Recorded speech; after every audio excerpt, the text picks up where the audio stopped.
Hi, I'm Em Rusciano. I'm a writer, singer, and stand-up comedian. And perimenopause is kicking my ass. So I decided to do something about it. This is Rage Against the Vagine.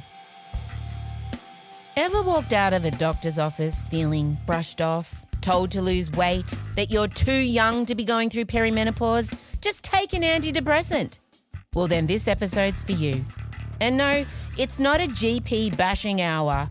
We're unpacking the medical system itself so you can mind the gaps and piece together a care plan that actually works for you. Before we get into it, a quick note. This podcast isn't medical advice. It's about sharing stories and expert perspectives to help you feel seen. Science is still catching up to lived experience, and not every doctor is trained in menopause care. If something here resonates, take it to a healthcare professional who understands this stage, because your story deserves to be heard and validated. This podcast centres the experiences of people born with ovaries. You'll hear us use words like women and AFAB people. And sometimes we use women more often because that's how these conversations are usually framed. But we want to be clear. Perimenopause and menopause also affects trans, non-binary and gender-diverse people. This conversation is for all of you. We've got a fragmented system with so many different doors. It's really confusing to know which one to walk through. If I've taken time out of my day to see my doctor, it's for a valid reason. And I don't want just 6 minutes of their time. Don't settle either. Find someone else who is a more menopause-informed doctor. You change your hairdresser twice or 3 times to find a good fit. You might need to change to find a good fit. Knowledge is power. Women need to understand what is happening with their bodies. Rage Against the Vagine is proudly brought to you by What If. It's Aussie for travel. Rage Against the Vagine was recorded and edited on the traditional lands of the Wurundjeri Woiwurrung people of the Kulin Nation. We honour the cultural strength, sovereignty and resilience of all Aboriginal and Torres Strait Islander peoples and acknowledge their continuing connection to land, sea and community.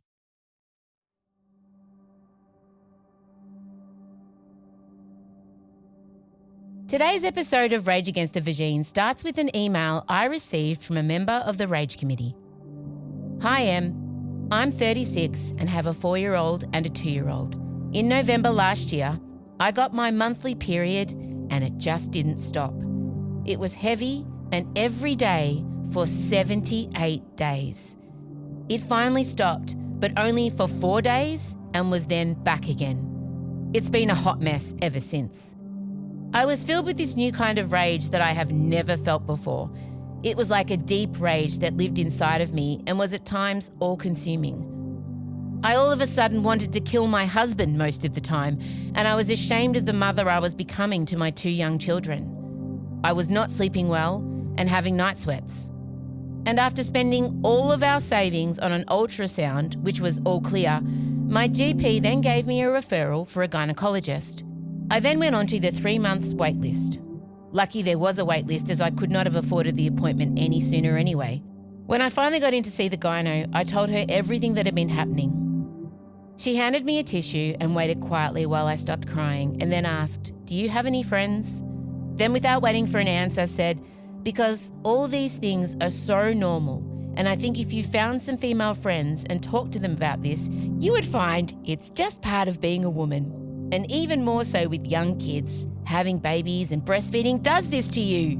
She then wrote me a script for the pill, suggested I get out more, and handed me a $380 bill and told me to go back on the wait list and come back to let her know how talking to friends and being on the pill was going. Safe to say, I have not been back to my GP or gyno since. Thank you again for everything you are doing in this space. It is thanks to you and everything you share that I was able to think that maybe I'm not just a psycho, maybe there's something else. Jury is still out on that, but hopefully one day soon I'll have the time and the energy and the courage to try again. This wasn't one isolated email.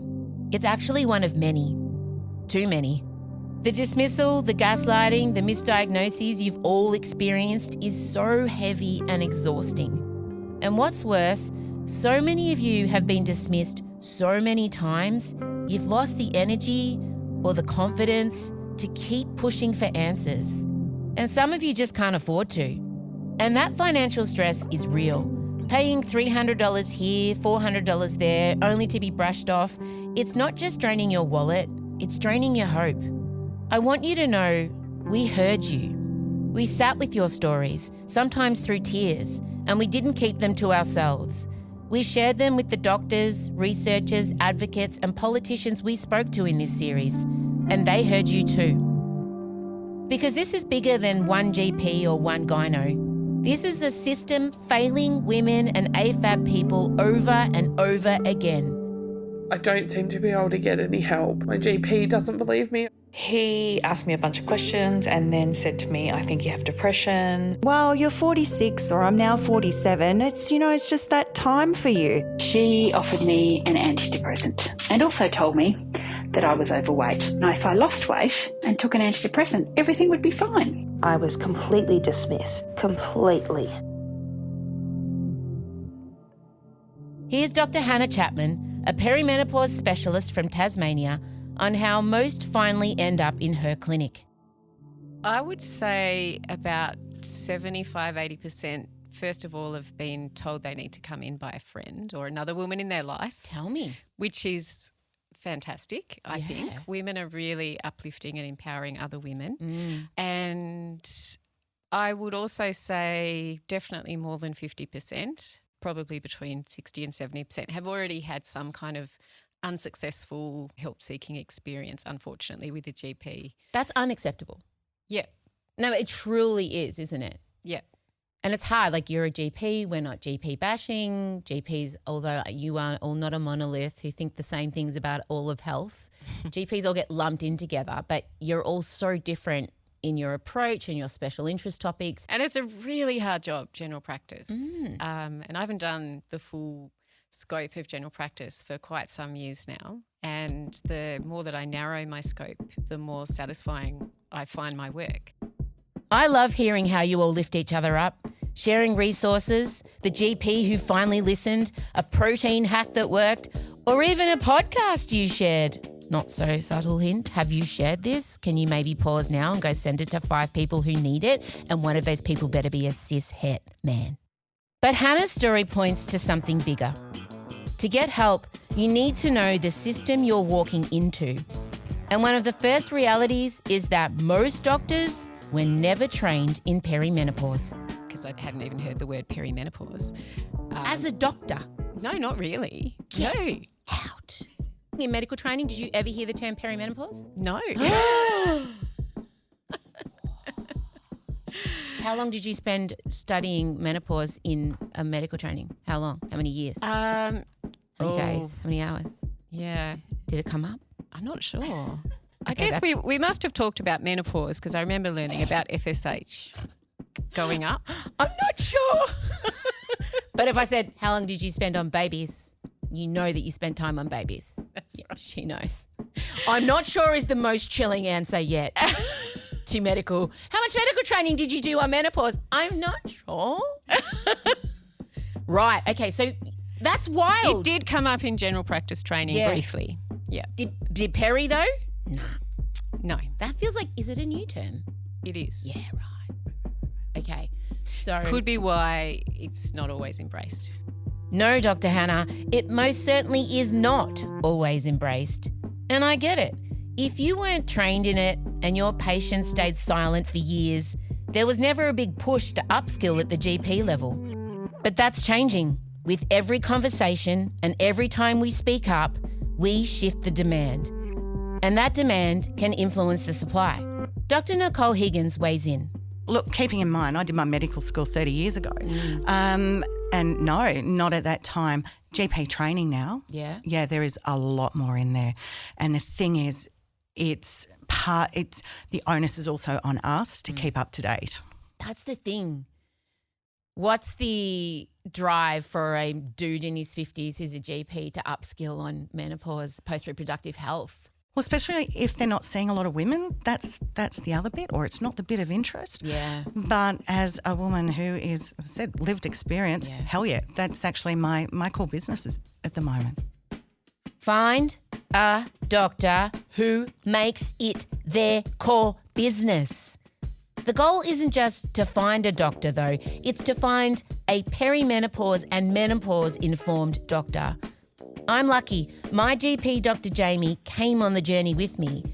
If that's not your experience, look for one who's chosen to upskill. A good starting point is the Australasian Menopause Society directory. You can search by state or even for telehealth options. Link in the show notes. It's not a guarantee of expertise, but it does show a doctor has an interest in women and AFAB people's health at midlife, and that's a useful sign to look for. Because a good GP isn't a gatekeeper, they're a guide. Here's Dr. Kelly Teagle, founder of WellFem. So the role of a GP should be being this coordinator. They're like the repository of the patient's medical history, the facilitator. They're not there to be a gatekeeper and say, yes, you can have that, no, you can't have that. But because people can get all the information they need off the internet these days. So what we've got here is a situation where the GP should be walking alongside you as your guide through this space.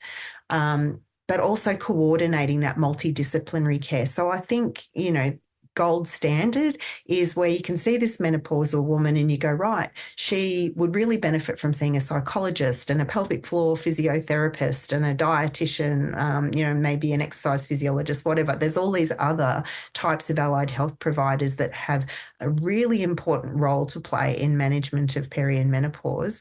And it's not a sprint, we're talking about a marathon here because it can be a third of a woman's life or more. This whole phase. And then, of course, then you transition into having to manage their healthy aging as well. So this needs to be a whole of life continuum for women, this management.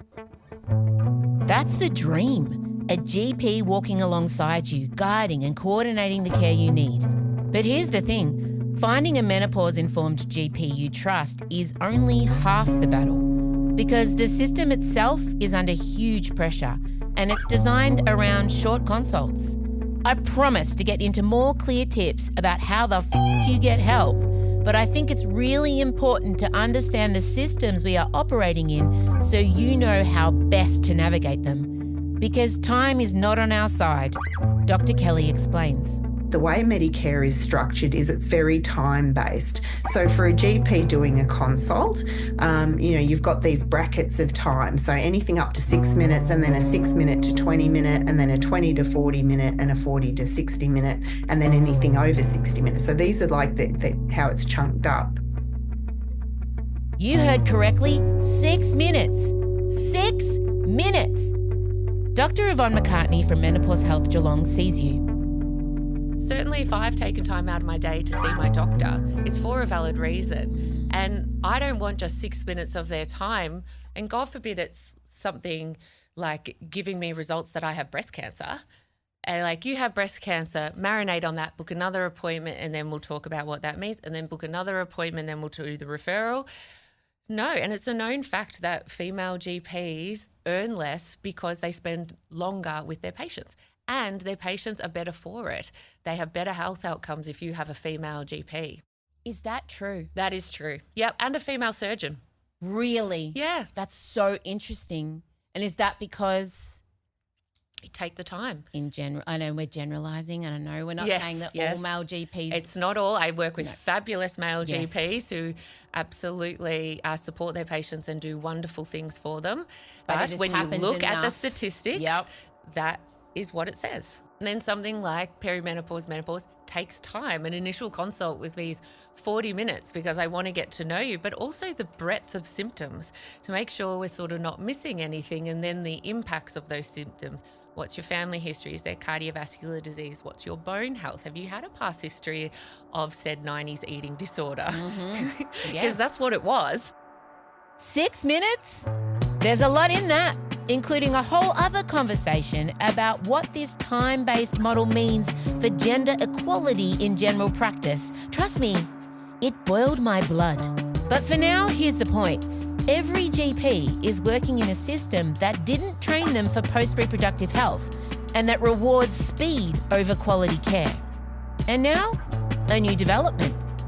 From the 1st of July 2025, there's a dedicated Medicare item number for a perimenopause and menopause health assessment, which means you can book with your GP specifically to talk perimenopause or menopause and get a rebate for it. Is it progress? Yes, definitely a step in the right direction. Is it perfect? No, not even f***ing close. We'll unpack it properly in the next episode with the Minister for Women, Katie Gallagher, and Dr. Kelly Teagle from WellFem. But for now, know this. You can ask your GP for one of these new consults every 12 months. It's not enough time yet, but it is a start. I'll give them that. And it's one way to take a focused step without blowing your budget. We've linked the details in the show notes if you want to take a look. And while you're in the show notes, why not check out the What If code we've tucked in there too? Because what if you stopped dismissing yourself, soldiering on to your detriment, and actually gave yourself permission to take a break, to go offline for a bit, head out of town, and properly check in with yourself? With whatif.com's amazing accommodation spots across Australia, you can find the perfect place. Maybe a B&B with a fireplace, a hotel with a spa, or just somewhere fresh to reset. Take a notebook with you. Jot down what's showing up. Track the weird and wonderful. Scream into the abyss and use the space to figure out what you need next. And What If makes it easy. Their app and booking tools take out the stress. Plus, our listeners get 10% off select hotels. Just use promo code LISTEN10 at checkout when you book at whatif.com or on the What If app. T's and C's at whatif.com/listen. You're only a what if away from me time, a cozy stay, and the headspace to map out a rock-solid plan for getting the help you need. What If? It's Aussie for travel. We've got a fragmented system with so many different doors. It's really confusing to know which one to walk through. Mm-hmm. And there is a lot of information out there, but depending where you live, you've got access to more. If you've got money, if you've got resources, there's a lot more available. Mm-hmm. So it's trying to make sure that every woman in Australia has access to the same level of care, irrespective of your postcode or what you earn. And it's really challenging to navigate. As I said, health literacy is the other bit that's really important. You've got the system, and then how do you know even which door to actually, rummage on to make sure you get to the right place? So you don't give up, exhausted, no. and tired. So you need to actually, and I actually describe myself. Sometimes people go, "Oh, what do you do?" I navigate people through the health system. My hope is that you all find an affordable and accessible GP with Dr. Nicole's approach. One who sees their role as walking beside you, helping you navigate the medical maze. But I know that's not a given, and so does she. Too often, the dead ends come down to cost, postcode, or sheer availability. Telehealth options can take the edge off geographical challenges and waiting lists, but the reality is, for many, cost is still a barrier. I know that, and I hate that. And yet, I can't say this enough. It's worth keeping on. Keep knocking on the doors.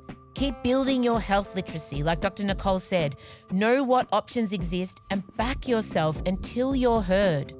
Take advantage of all the free resources available. This podcast, have you shared it yet? Have I asked you to share it? 5 people, please. Tools from our experts and reputable sites like Jean Hales and the Australasian Menopause Society. And at the very least, take advantage of the new annual Medicare menopause assessment I spoke about moments ago, if you can. Again, it's not enough, but it's a start. You are not just anxious, you're not just stressed or tired, and it's not just a natural part of aging.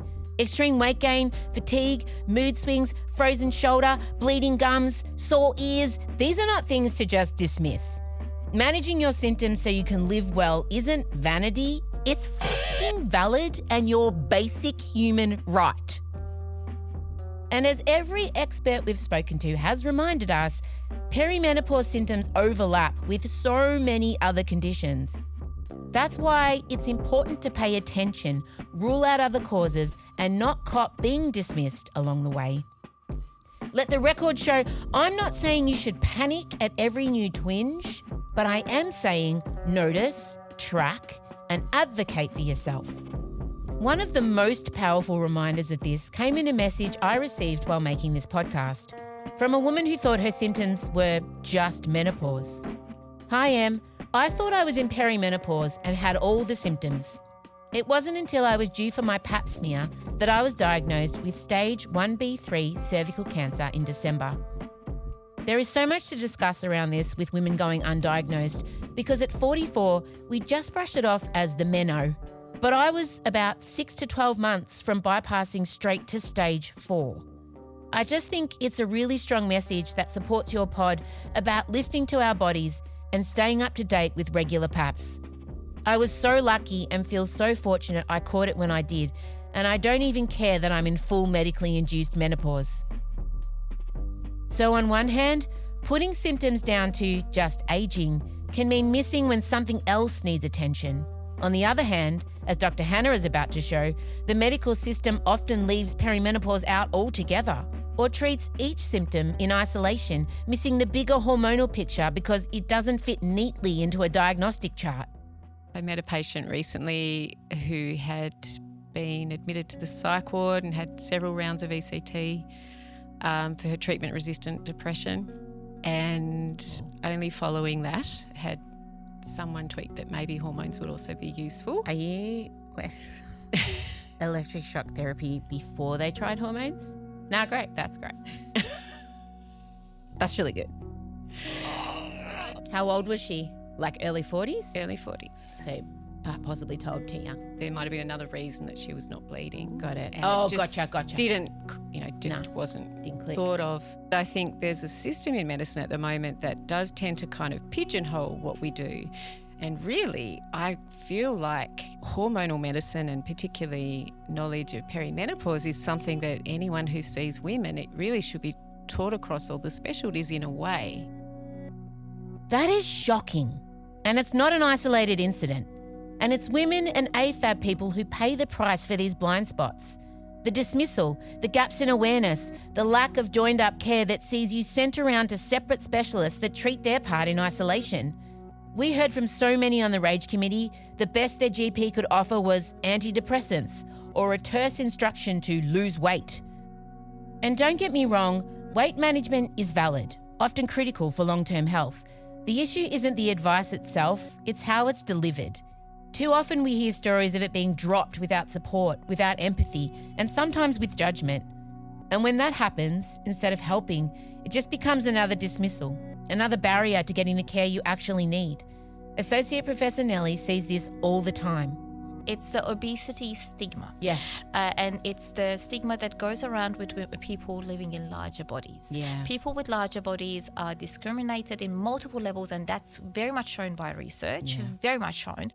But I'm very passionate about it, I'm very loud about it. Yeah. So I'm a big advocate for management of obesity. Yeah. So thankfully, obesity just got acknowledged as a chronic medical condition, regardless of diabetes or not. Good. So the Lancet just published the new guidelines.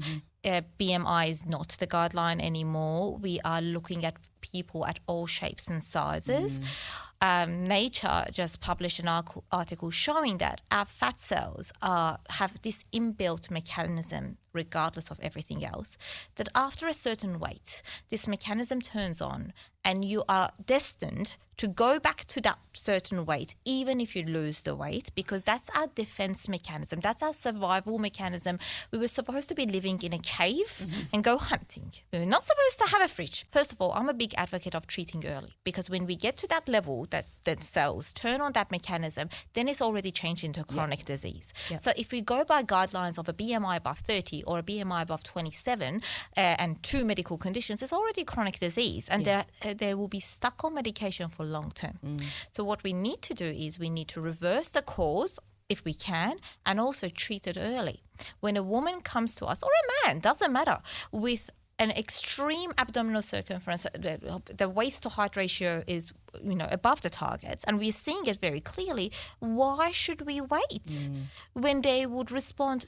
Perimenopausal women respond drastically to small dosages of these wonderful medications, and I'm very, very strong in saying wonderful medications because the whole negative press is completely ridiculous. There is side effects to every medication, but we look at the benefits and side effects together and appropriateness of prescribing. Yeah. If done properly, they're one of the best medications we can put someone on. Yeah. And it reverses the whole weight gain, the hormones balance, they get back to their exercise, their mental health improves, and then we give them the HRT, which stops them from having that centralized weight gain. Nellie's point is clear. The stigma around weight and the medications that can help is holding women back from care that could change their lives. Speaking of stigma, when it comes to hormones, even the letters HRT still make so many people recoil. All because of one study that absolutely derailed the whole conversation. I still don't get how it got so So I asked Dr. Fatima to explain. Well, I think behind every story, there's another story, isn't there? So I think it's important to realize before the Women's Health Initiative, we had loads of studies showing that when we give women hormone replacement therapy at the age of menopause, which is 45 to 55, the benefit outweighed the risk. There were no risk. It was just all benefits. So it was fine before this study. There were studies saying good to go. Good to go. We had safety data and we know it worked. Oh. The Women's Health Initiative, the average age of the woman in that was 63.4. It was never designed to see whether HRT was effective. It was designed as a preventative thing. If we give it to women, will it prevent osteoporosis, heart disease, looking at essentially preventative intervention. And so we had this woman, the average demographic were American. They were not on HRT for the last 10 years. So suddenly, after 15 years, we're starting you on HRT. They had pre-morbid comorbidities, meaning they were smokers, some of them, some were overweight, they had other health issues. And we suddenly put them on an oral synthetic estrogen and a synthetic progestogen. And so we had two arms. We had women who had a hysterectomy, the surgical removal of the uterus, they were given estrogen only. And we had women who were given estrogen and progestogen. And we know from the 1960s when HRT came out, we used to give women estrogen only, and there was an increased risk of endometrial cancer because estrogen was thickening the lining and they were getting womb cancer. And luckily, womb cancer is treated by removing the uterus, and so that's a good thing. So we realized if you've got a uterus, you must give them a progestogen. Just like in nature, half the month we have progesterone to control the lining from not building up. Now we know from the woman who had no uterus, so hysterectomy, we gave them estrogen, and when we followed them after 20 years, they had a statistically significant reduction in breast cancer by 21%. Estrogen does not cause breast cancer, and if it did, we'd all be riddled with cancer because we have estrogen from puberty until menopause.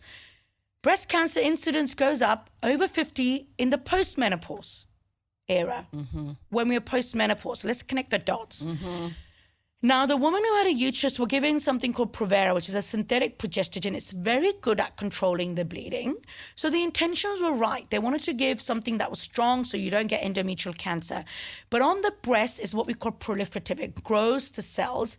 And there was a small increased risk of breast cancer, not any more than the contraceptive pill.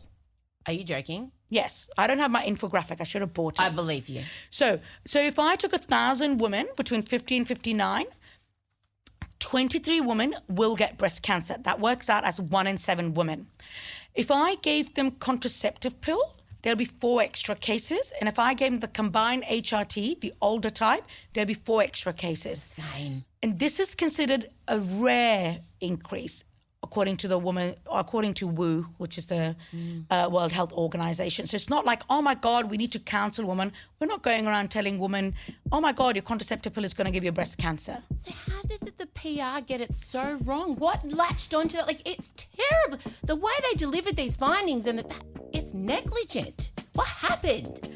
Oh, that's a whole nother podcast. That study didn't just muddy the waters. It froze the whole conversation for a generation. Women were left scared, doctors spooked, and the message was basically, don't touch hormones. But things have moved on. The way hormones are prescribed, the forms we use, even the timing, it's all changing. And part of getting help now is unlearning those old fears and being open to the fact that for many women and AFAB people, not all, but many, hormone treatments can be a safe and effective option. And when I say not all, a shout out to those of you living with breast cancer or other conditions where HRT isn't advised. As always, your path needs medical guidance. The point is, don't let outdated headlines or fear-driven journalism be the thing that limits your options. We're still learning and hopefully unlearning some of the misogyny baked into the system too. So we learned 3 main things. If you're going to start hormone replacement therapy, start it early. Start it at the time of menopause. That's where the main benefits are. Especially when you're looking at protection towards the heart. We call it the window of opportunity. So the heart vessels and the blood vessels are used to this lovely estrogen. We want to continue that same level of estrogen. Mm-hmm. If you deprive the arteries of this estrogen for 10 years and you start it again, you've lost that benefit, and we can't say you're going to get that cardiac benefit from it. Mm-hmm. So you start it with, at the time, natural age of menopause. You want to use estrogen that is transdermal through the skin, because all estrogen goes to the liver. The patches? Or the cream. Transdermal estrogen is through the skin, and it comes in a spray, gel, and patch. Australia doesn't have the spray. Conventionally, we use oral estrogen. There's a spray? There's a spray in Europe. A nasal one. There's like estrogen up the nose. Well, it goes to the skin, but you have intranasal preparation for other things. So the liver is in charge of clotting factors. Yeah. So when we give, all the data comes from the contraceptive pill ethinyl estradiol. And so when you take an oral synthetic estrogen, it can activate some of these clotting factors. Mm-hmm. And someone who is fit, active, that risk isn't there. But obviously, when we're hitting 50, a lot of us might have accumulated some blood pressure or some weight. We just want to be neutral. So we bypass the liver, give you estrogen through the skin, so there's no risk of blood clot. I don't think we do justice to the preparations that are available now, which is estradiol, patches, gel, or spray, depending wherever you're listening to this. And we have a body-identical product called micronized progesterone, which we've been using in IVF for 20 years. We use it in that luteal phase, when you ovulate, to support the lining of the uterus. And we give it to women in the first 3 months of their pregnancy. They use it vaginally. The advantage of using it orally in perimenopause and menopause is when you take it orally, it goes to the liver and you produce something called allopregnanolone, which is a GABA stimulator in the brain. So suddenly you feel really sleepy, you feel calm, the rage goes away. So that is your secret weapon or ingredient in perimenopause. Then you want to add in a little bit of estrogen, because estrogen is doing this. But you got to be careful. I normally say monitor for the 4 Bs of estrogen excess: breast tenderness, breast enlargement, bloating, which is fluid retention, and heavy bleeding. We don't want to over-estrogenize you, because perimenopause is a time when there's sufficient estrogen, not enough progesterone. And we're looking at research on testosterone. Testosterone currently is only licensed for low libido, for persistent low libido, which doesn't get improved with estrogen, or it's got a whole criteria. It's called hyperactive sexual desire disorder. And it's really post-menopause. But there's some studies coming out that in perimenopause it's very beneficial, because a lot of women, so testosterone doesn't go down at menopause. It starts to go down late 30s, early 40s. And so currently the lens that we look at it is a very misogynist lens. It's like you only get testosterone if you want to have a sex with a man. But it's like a hormone, like any other hormone. It's really important. It helps with stress resilience. It helps with muscle.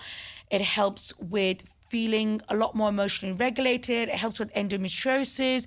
Now, these are much smaller data, and it's important to know we don't have big randomized controlled trials that are placebo-controlled. And so we don't have that data. Will we ever get that? It's really hard. But I think, and being on a podcast is really important, that its current license is just for persistent low libido post-menopause. But worth exploring, in your opinion. But worth more investigation from the scientific community and what it can do for women. And we are. So we've got some great research coming out of Monash, and it's important to know that there is a lot of research in testosterone, in endometriosis, for cognition as well, in ADHD, because women are coming and saying, hang on, I'm using testosterone and I can see a difference. So that's a space to watch out. We don't have real data here that we can say, okay, no, you need it, but we are looking at cognition, brain, muscle, and research is coming out in this space. So the space is still shifting.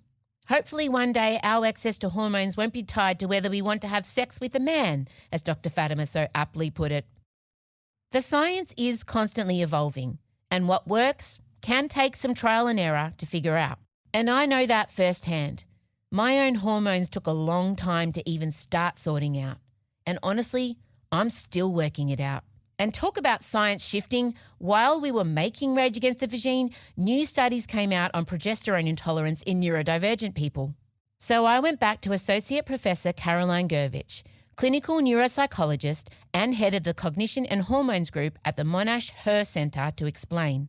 The key finding when we're talking about menstrual cycle studies is that all of them show that people with ADHD are more sensitive to the hormone fluctuations that happen as part of the normal menstrual cycle.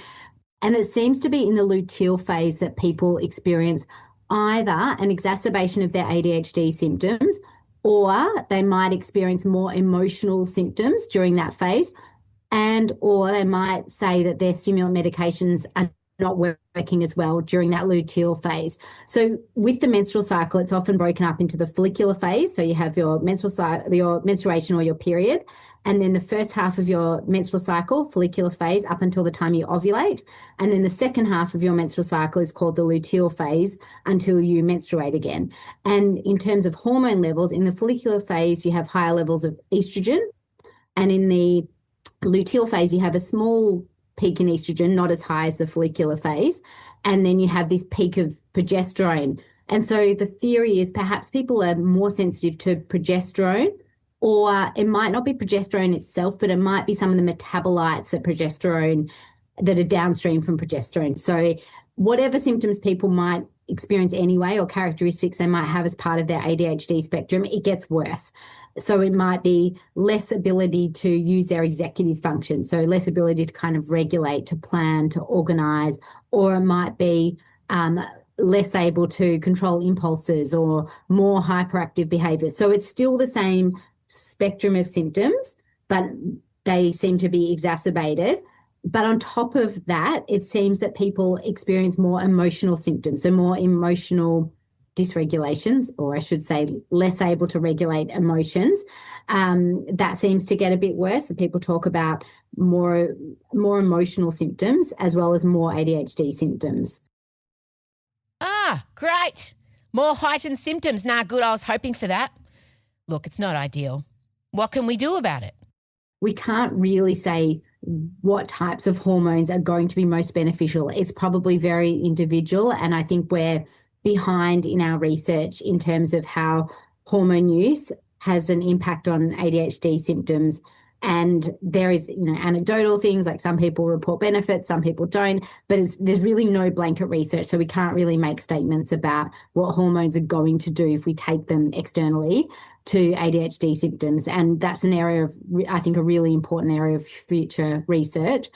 And then for some people, with their stimulant medication, some people have across the menstrual cycle premenstrual dosing. So they increase the dose premenstrually. Again, very little research, but some people talk about this as being like a collaborative effort with their psychiatrist, perhaps, that they work on the right dose and adjust it across the menstrual cycle. And some people talk about really good benefits from that.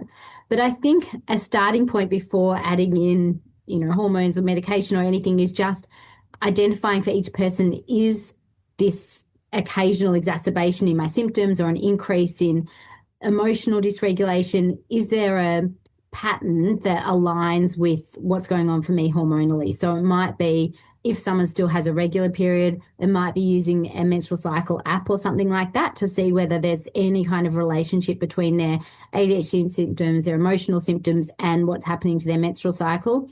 If they're at the later stage of perimenopause and their cycles are really sporadic, again, just seeing if there's some kind of pattern that people can detect that might say, oh, this could be related to my hormones or what's happening at a hormonal level. I think that's kind of the first step, to know within each person, to know, is there an association? And then if there is, talking to whoever is their healthcare provider about what the different options might be for that person and what might be helpful for them. Or for some people, just knowing that, you know, every few weeks they're going to struggle, they can prepare a bit for that and put extra supports in place or external strategies in place, or not plan too much for that particular week or few days or whatever it is for that person. So sometimes it's not necessarily about medication management, it's about self-management and just knowing that you have your good weeks and bad weeks and knowing when they might fall and what you might do to prepare yourself. Associate Professor Caroline delivering truth bombs and amazing user-friendly strategies again. Because of brain fog, I'll remind you of them. Track your symptoms and spot the patterns. Plan ahead. Use your diary to protect yourself on the tough weeks. Team up with your psych or whoever is in your pit crew to tweak your support. It's not always about more meds. Sometimes it's just about knowing your rhythms and giving yourself permission to plan around them. We're lucky to have so many brilliant experts share their brains with us, but honestly, we're still only barely scratching the surface. Perimenopause shows up differently for everyone, and there's no way we can cover every scenario in one series. Try though I might. If we've missed something close to your heart, I really am sorry. But know this, our show notes aren't just generic episode bios and sponsor links, though we do love What If.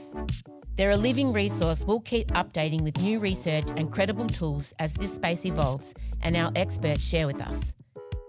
And beyond clinicians, there are researchers and advocates pushing in vital spaces that are completely neglected. Professor Odette Best driving Indigenous health research, Dr. Karen Drysdale working to make medical systems safer and more inclusive for trans and gender diverse people, Carney Liddell advocating for disability communities so symptoms aren't written off as just your disability. Each of them could fill a whole podcast series on their own. But honestly, if this episode had to be titled for their communities in place of how the do I get help, it would probably be there's absolutely no help available. We looked at the Aboriginal medical services right across Australia, 142 of them, and we looked at outward-facing resources or services or clinics for menopause and perimenopause for Indigenous women. And out of the 144, we found one outward-facing that had anything on it about what could be perceived as perimenopause or menopause, and they called it the change of life. LBQ plus women especially get pulled between, LGBTIQ health services and then women's health services, and they sort of have to adopt. Do they emphasise their sexuality to access one service, and they emphasise their gender to access another service? And I think menopause is one of those things that kind of slips in between those things, because menopause experiences has implications for both gender and sexuality. My Paralympic friends and my friends with disabilities, because we're in that age category now, we were starting to talk a lot about pain, like pain management, not being able to figure out no one can really help us. You go to a pain specialist, but they kind of look at you and go, well, of course you're in pain. You know, you got arthritis, you were a swimmer, you have been pushing a wheelchair for 30 years, you've had 30 plus operations, of course you're in pain. That is absolutely infuriating.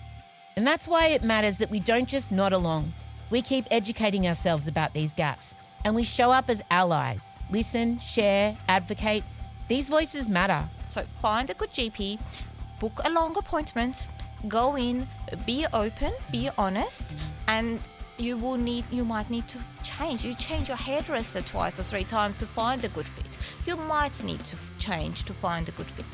Go out there to those reliable sources of information like WellFem, like the Australasian Menopause Society, like Jean Hales, wherever you can get good quality evidence-based information. Definitely go along with your ideas in mind that you want to discuss with your doctor, and let that agenda come out early so that they know, it's really helpful for us as doctors to know what it is you want to get out of that consultation and get it out there early. If it's clear that they are not well informed, or that you think that the things they're telling you don't really gel with what you've been reading in those evidence-based sources, don't settle either. Go and find someone else who is a more menopause-informed doctor. Because if they're telling you from the outset, no, if you're in your 40s and they're saying, no, it can't possibly be related to perimenopause, they're not a menopause-informed doctor in the first place. So I would lower my expectations. So the first thing is you've got choice. Yes. you can choose who you go and see. And have a look, do your research, make sure that you book a longer time. And the other part of this is the rest of your health. When you are going through perimenopause and menopause, it is not just about hormones. It is about your mental health. It is around, your cardiovascular health. What's your heart like? Your cholesterol, your blood pressure. Are you up to date with your skin check? Have you done your mammo, your CST, which is cervical screening test, which used to be called a pap smear. There's all of these other parts to it. So it's making sure that we look after our bones and get ourselves to a place where we go to the next part of our lives from a place of strength. That was an associate professor of endocrinology, the founder of WellFem, and the former president of the Royal Australian College of General Practitioners, all giving you permission to arm yourself with knowledge, set the agenda, and exercise choice when it comes to your GP and care team. And then, I love myself a good segue. In closing, Dr. Nicole said some of my favourite words. Get ourselves to a place where we go to the next part of our lives from a place of strength. Dr. Yvonne from Menopause Health Geelong has more on this. Sarcopenia. Okay. That's the medical word for accelerated muscle loss. So from the age of 30, our muscles start to break down. 30. And then it's accelerated over the perimenopause, menopause phase. And that's, like all, in the presence of a lack of estrogen.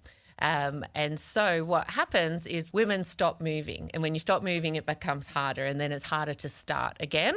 So certainly from your 30s, keep moving.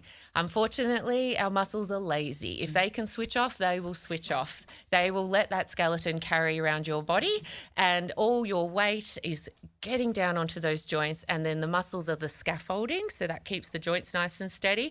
And if they're just like, then they're going to be grinding away on our joints. And we're going to get accelerated osteoarthritis, pain, and that sort of thing. And, obviously we all know about our core, hashtag Pilates, but yeah, we just collapse in the middle, and then our vertebrae are like this. And before we know it, we're these little question mark shaped beings that just fall out of our chair and look like we're still sitting a couple of steps in, when really we should be able to get up out of the chair and just stand up. So you have to actively switch on your muscles.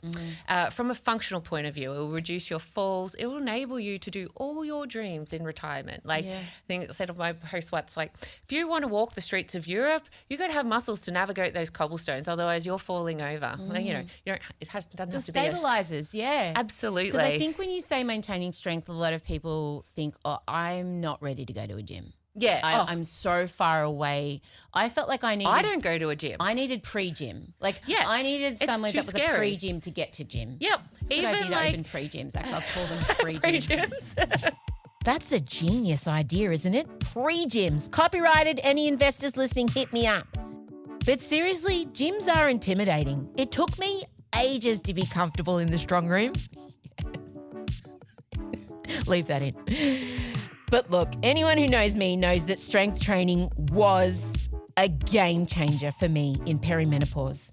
And as part of this episode, I have been itching to share an excerpt from my chat with researcher, author and scientist Dr. Stacey Sims earlier last year. So we look at the basis of muscle strength and muscle development. It comes down to estrogen.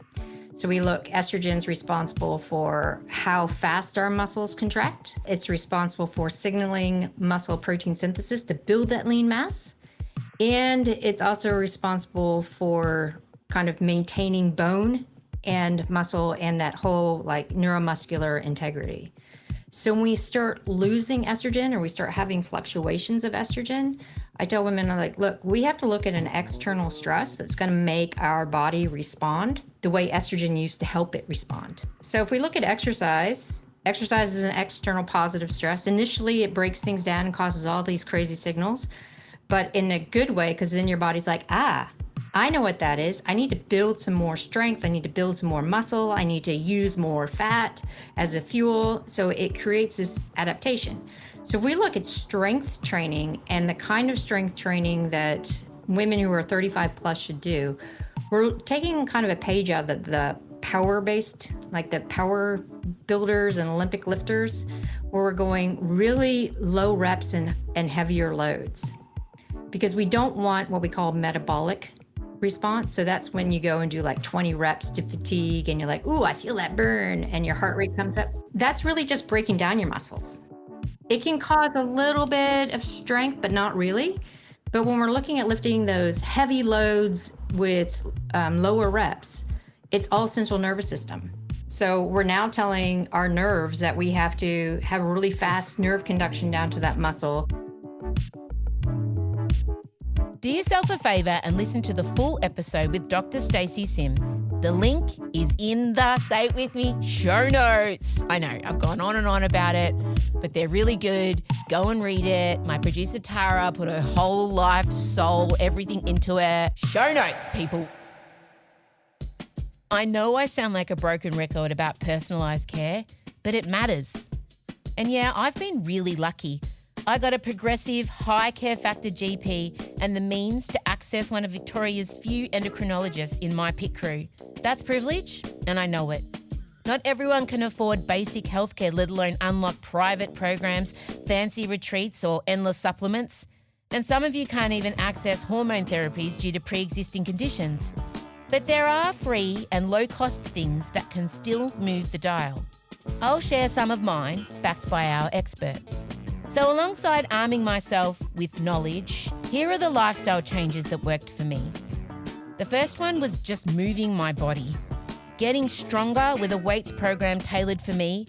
And this is backed by Dr. Yvonne. The more you move, the more your body wants to move. Things become easier, and it's just about overcoming that inertia. I always say to patients, just something. You don't have to be everything, because a lot of the time women are coming back from, their idea of exercise is the 90s, flogging themselves from a cardio perspective. Just cardio. Just cardio. Just cardio. Don't go near the weights. Oh, God, you'll get bulky. Next up was assessing my diet, scrapping the intermittent fasting and upping the protein. Dr. Fatima is all over this. Every single cell in our organ relies on nutrition to the food we eat. And so when we're busy, the first thing that goes out the window is eating well. For sure. So we're missing out our fiber. Lots of green cruciferous fiber is really good for estrogen metabolism, and it helps with detoxification pathways in the liver. The Mediterranean diet has the best data when it comes to longevity and healthy aging and hormones as well, because there's lots of vegetables. You need to eat protein. So the vegetables going back adds fiber, which is important for your gut, and hormone detoxification. Protein is important because when you eat protein, along with good quality fats like olives and nuts and olive oil, it stabilizes blood sugar. So what happens is when you skip a meal or you eat a food which has got a simple carbohydrate, sugar level spikes up, and then you get a dip and you get hangry. And so you already are going through this hormonal transition, which is already fluctuating. And then if you're not eating right, your mood is changing every hour, and then you can get really irritable and angry. And so to stabilize blood sugar levels, it needs to be a well balance of fiber, protein, and fat at every meal. The third one, checking my alcohol habits. This one was hard. I'm going to admit it. Jeez, I miss a cheeky rosé on a Sunday, but it made me mad. And it just hits so differently at this stage of life.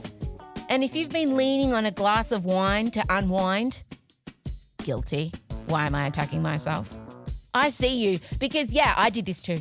But my endocrinologist Nellie is big on this. Healthy lifestyle. Yes. We need to have a balanced diet, clean diet, minimize things like alcohol, stop smoking. But the alcohol's what we're treating ourselves with. Yes, and that just gets you into a vicious cycle. That's what I was And then people using. tell me, why can't I lose weight? Because you are taking alcohol, and every time you drink a glass of wine, it stops your metabolism for a good 2 weeks. And finally, maybe the hardest of all, protecting my peace and giving myself permission to just have a fucking break. And it's still a work in progress, but so important. At a practical level, I think just self-care, like just knowing, this is a bit crap and I feel a bit awful and I just need to look after myself for a little bit of time, and my family are still going to be there, and I'm going to be kinder to them in the long run if I have a bit of self-care time. And I think that's also really important to grant that to yourself, to allow yourself to say, I need to look after myself. Is the self-care message sinking in yet? I bloody hope so. Oh, and you'll notice for me personally that meditation, breathing exercises, and fucking journaling are not on the list because as far as I am concerned, they are all ADHD hate crimes. But hey, I hear they're game changers for some. Good for you. And that's the point. It's about finding the strategies that actually work for you alongside whatever approach you're taking so you can start feeling better and more in control. On that note, while I may not be a journaler, I cannot recommend enough that you start a symptom tracker today. Seriously, you don't have to stop and write something down, although it will give you permission to go and buy yourself a nice little notebook. And I don't know about you, but I have been addicted to stationery since I was 9 years old. Even if it's just recording a voice note when you feel something shift in your body, that is good enough. It stops you from gaslighting yourself as your hormones and symptoms fluctuate and gives you evidence to take into your next appointment when you're auditioning GPs. The fact that women have to gather evidence like we're going to trial is another issue, but I just don't have enough time or dopamine to cover that right now. I hope we've given you some context and tools to better understand how the you actually get the help you need. There's no single answer, no magic bullet or one-size-fits-all approach. And yes, a lot of it comes down to what you can do for yourself because of the messy, broken systems around us. That's why arming yourself with knowledge and fighting for personalised care matters so much. It means pushing forward with things like symptom tracking, using telehealth, asking directly about rebates and services, and sharing resources. And when you do those things, you're not just helping yourself, you're showing the system where the demand is, where the gaps are, and why it has to change. And that's exactly why next time on Rage Against the Vagine, I sit down with Senator Katie Gallagher, the Federal Minister for Women and Finance, to ask her, how the do we fix the systems? We do more than give a shit. It's in a whole range of areas. It's in women's safety. It's in leadership and decision making. It's in, access to healthcare. It's access to housing. There's a whole range of things where we've got to kind of, go one by one and dismantle. We've got to smash the patriarchy. Leaning in isn't going to fix things. We have to do some structural change. This is what's behind the huge gender pay gap that's evolved in general practice. We want to look at developing a tool, a better and more culturally safe diagnostic tool that gets used with Indigenous women, that is designed by Indigenous women. We're doing a lot of our research on a shoestring and we're super stretched. I want a menopause Me Too moment. This has been a Down the Hill Studios production. Created and voiced by me, Em Rusciano, with my incredible team. Executive produced by Tara Carlon, edited and composed by Ezekiel Fenn. Rage Against the Vagine is made to be shared, replayed and used as a resource, especially by those who need it most. If you found this episode helpful, please subscribe, rate and leave a review. It helps us reach more people who need to hear these conversations. And if you share it, please credit us and keep the conversation and the productive rage going.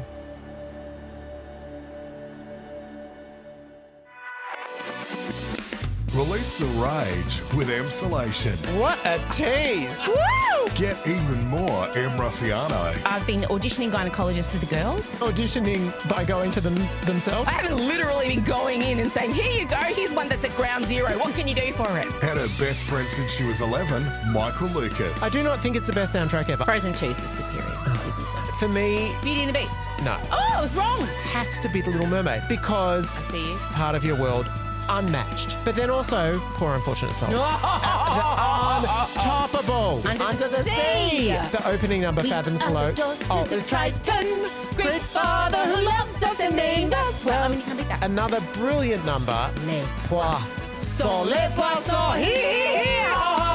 It's not just a podcast. We didn't even get to talk about how high-cut J-Lo's leotards were at World Pride. It's a community. A little bit more feminist. Equality has been achieved. Emsolation with Em Rusciano. Sadly, I could not play a high school student. Apparently.